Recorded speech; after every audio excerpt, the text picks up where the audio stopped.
किताबों की बातें में इस बार बात हिंदुस्तानी साहित्य की जो पूरी रवायत है, जो पूरी परंपरा है, उसमें उस बेटी के बारे में जिसे बंटवारे के दौरान हमने अपने घर से विदा कर दिया था। मैं बात कर रहा हूँ फ़हमीदा रियाज़ की। एक जाना माना नाम पाकिस्तान का साहित्य के क्षेत्र में, लेकिन साहित्य से भी ज़्यादा उनको हम लोग याद करते हैं भारत और पाकिस्तान के ताल्लुक़ से, दोनों देशों के बीच संबंधों को लेकर के, दोनों देशों के बीच जिस तरह की कटुता, जिस तरह की दूरियां आती जा रही हैं, उनके लिए लगातार लड़ने वाला एक जीवन, उस दूरी को पाटने की कोशिश करने वाला एक जीवन। इस नाम को हम आज इसलिए याद कर रहे हैं क्योंकि 22 नवंबर को इसी बरस, यानी कि अब से कुछ दिन पहले, फ़हमीदा रियाज़ का एक लंबी बीमारी के बाद में निधन हो गया। 1946 में फ़हमीदा रियाज़ का जन्म हुआ और दिल्ली में उस वक्त हिंदुस्तान एक था, पाकिस्तान और भारत के बीच बंटवारा नहीं हुआ था। वो यहाँ पे थी, लेकिन साल भर की बिटिया की किस्मत में अपनी मिट्टी, अपनी यमुना का किनारा, अपना दिल्ली छोड़ना लिखा हुआ था। पिता का तबादला हुआ, वो पाकिस्तान गए और साथ में फ़हमीदा रियाज़ भी पाकिस्तान चली गई। वो गई पाकिस्तान, लेकिन रूह में खुशबू और दिल में जगह हमेशा हिंदुस्तान के लिए बनी रही। वो हमेशा इस बात को मानती रही कि पाकिस्तान और हिंदुस्तान भले ही एक दीवार के दो तरफ खड़े हुए लोग हों, लेकिन दरअसल वो भाई हैं और भाइयों के बीच कड़वाहट नहीं होनी चाहिए, रिश्ते बने रहने चाहिए।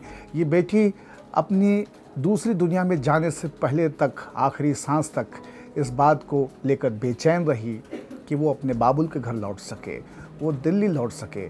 कई बार कई ऐसे अदबी मौके आए, साहित्यिक कार्यक्रमों में, पुस्तक मेलों में, सार्क के तमाम सारे साहित्यिक कार्यक्रमों में जब उनसे मिलने का मौका मिला, बातचीत का मौका मिला, और हर बार ये समझ में आया कि कितना दर्द है, कितनी तकलीफ़ है अपनी मिट्टी से उजड़ जाने का।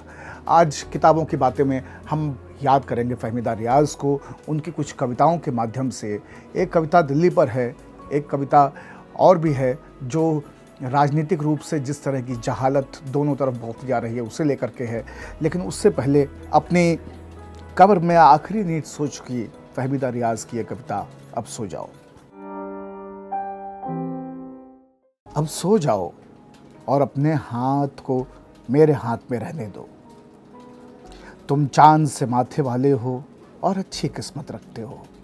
बच्चों की 100 भोली सूरत, अब तक जिद करने की आदत, कुछ खोई खोई सी बातें, कुछ सीने में चुभती यादें, अब इन्हें भुला दो। सो जाओ और अपने हाथ को मेरे हाथ पे रहने दो।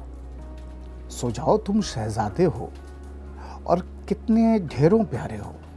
अच्छा तो कोई और भी थी, अच्छा फिर बात कहाँ निकली, कुछ और भी यादें बचपन की, कुछ अपने घर के आंगन की, सब बतला दो। फिर सो जाओ और अपने हाथ को मेरे हाथ में रहने दो। ये ठंडी सांस हवाओं की, ये झिलमिल करती खामोशी, ये ढलती रात सितारों की, बीते न कभी। तुम सो जाओ और अपने हाथ को मेरे हाथ में रहने दो। दूसरी कविता, और ये दिखाती है हिंदुस्तान और दिल्ली से उनका प्यार।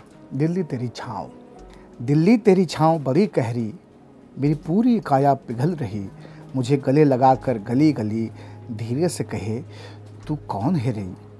मैं कौन हूँ माँ, तेरी जाई हूँ, पर भेस नए में आई हूँ। मैं रमती पहुँची अपनों तक, पर प्रीत पराई लाई हूँ। तारीख की घोर गुफाओं में शायद पाए पहचान मेरी, था बीज में देश का प्यार घुला, परदेश में क्या क्या बेल चढ़ी। नस नस में लहू तो तेरा है, पर आंसू मेरे अपने हैं। होठों पर रही तेरी बोली, पर नैन में सिंध के सपने हैं। मन माटी यमुना घाट की है, पर समझ ज़रा उसकी धड़कन। इस कारू झरकी सिसकी, इसके होके ढलता चलतन। तेरे आंगन मीठा कुआं हंसे, क्या फल पाए मेरा मन रोगी। एक रीत नगर से मोह मेरा, बसते हैं जहाँ प्यासे जोगी। तेरा मुझसे कोक का नाता है, मेरे मन की पीड़ा जान ज़रा। वो रूप दिखाऊं तुझे कैसे, जिस पर सब तन मन वार दिया। क्या गीत हैं वो कोहियारों के, क्या घायल उनकी बानी है। क्या लाज रंगी वो फटी चादर, जो थकी तपन ने तानी है।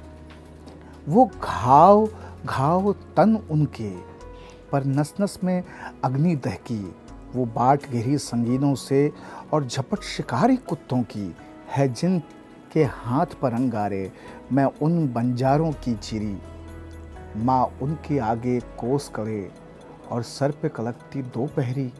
मैं बंदी बांधूं की बांधी, वो बंदी खाने तोड़ेंगे। है जिन हाथों में हाथ दिया, सो सारी सलाखें मोड़ेंगे। तू सदा सुहागन माँ मेरी, मुझे अपना तो निभाना है। री दिल्ली छूकर चरण तेरे, मुझको वापस मोड़ जाना है। तीसरी कविता, तुम बिल्कुल हम जैसे निकले। ये काफ़ी चर्चित कविता है और वो कहती हैं कि जिस तरह से अपनी रूढ़िवादिता और अपने धार्मिक कट्टरवाद के चलते पाकिस्तान लगातार पिछड़ा, आतंकवाद और जाहिलियत से उसका ज़्यादा नाता बनता गया, हुकूमतों में उनके कब्ज़े रहे और इस वजह से समाज पिछड़ता गया पाकिस्तान का। वो देख पाती हैं कि हिंदुस्तान में भी दरअसल हालात वैसे ही होते जा रहे हैं और फिर वो वहाँ से आवाज़ देती हैं, तुम बिल्कुल हम जैसे निकले, अब तक कहाँ छुपे थे भाई। वह मूर्खता, वह घामड़पन जिसमें हमने सदी गंवाई, आखिर पहुँची द्वार तुम्हारे, अरे बधाई बहुत बधाई।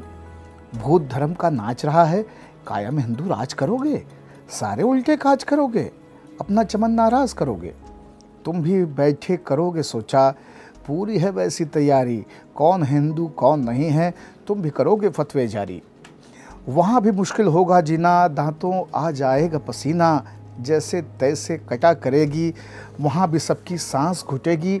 माथे पर सिंदूर की रेखा, कुछ भी नहीं पड़ोस से सीखा। क्या हमने दुर्दशा बनाई, कुछ भी तुमको नजर ना आई। भाड़ में जाए शिक्षा भिक्षा, अब जाहिलपन के गुनगाना, आगे गड्ढा है ये मत देखो, वापस लाओ गया ज़माना। हम जिन पर रोया करते थे, तुमने भी वह बात अब की है। बहुत मलाल है हमको लेकिन हा हा ही हो ही है। कल दुख से सोचा करती थी, सोच के बहुत हंसी आ जाई। तुम बिल्कुल हम जैसे निकले, हम दो कौम नहीं थे भाई। मश्क करो तुम आ जाएगा उल्टे पाँव चलते जाना। दूजा ध्यान न मन में आए, बस पीछे ही नज़र जमाना।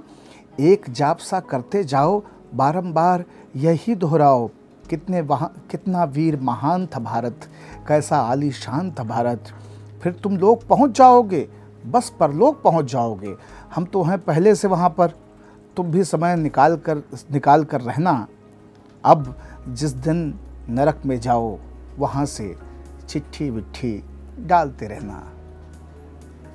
फहमीदा रियाज को याद करते हुए आज की किताबों की बातें अगले अंक में एक नए कवि, एक नए साहित्यकार या एक नई पुस्तक के साथ आपके साथ फिर रूबरू होंगे। आप देखते रहिए आज तक .in।